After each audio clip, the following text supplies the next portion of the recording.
I started yoga actually much later in life. I started learning it only when I was 21.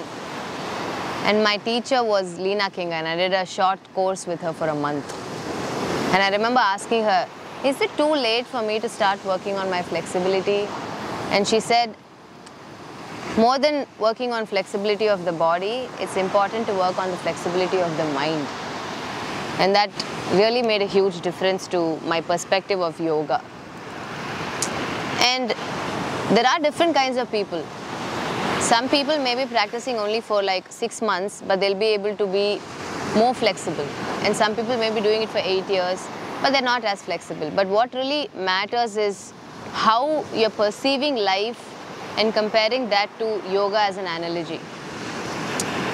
For instance, they say that non-judgment is the most important thing to practice when you're practicing yoga.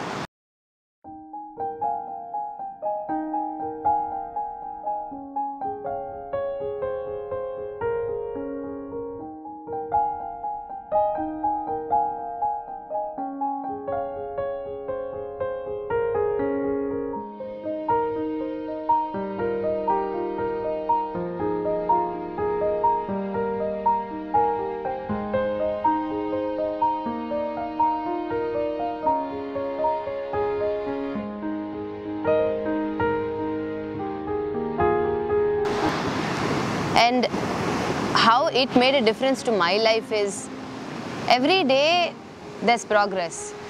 Some days I'm not as flexible, and that's still progress, because that means that I am strengthening as well. And I feel like everybody must try yoga a little bit, because it teaches you how to stay still, how to accept yourself the way you are, how to accept your flaws and your good parts, without having to alter it too much. It's a work in progress. To this day, I practice yoga as much as I can. And some days, just eating right and breathing and doing a few pranayama itself is yoga. There is no one format. I feel like when you compare yourself to people online, you feel like you're not doing as much as other people, but it's actually not true. And a lot of people have messaged me saying, why don't you take yoga classes? And I also get carried away by that sometimes. But I am not a professional. I am not a yoga teacher. I'm just a yoga practitioner, that was self-practitioner. Another friend of mine made it very clear. She said, you may not be teaching the right techniques and people are watching and learning.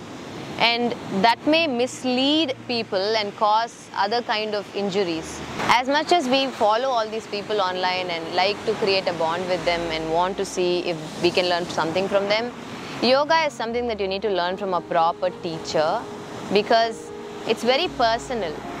And some days it'll even make you cry, it'll make you drain, it'll make you happy. There are different emotions, and I don't think all that will transpire online.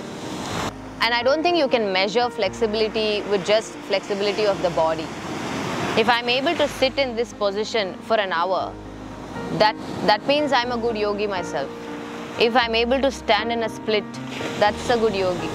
If you're just able to be present, I think that's a good yogi or yogini, in my opinion.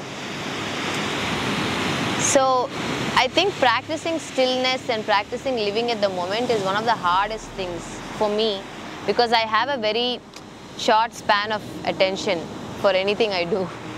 I need to do different things, but one thing that has been a constant and taught me a lot about myself is yoga.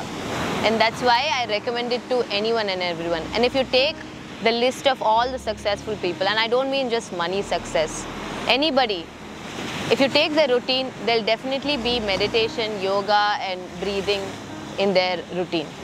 And that's when I realized it's such a simple thing that's easily available to us, especially being in India, and we still don't make use of that opportunity. So I really hope this video inspires you to take up yoga classes and practice yoga and be present and be still and be okay with it.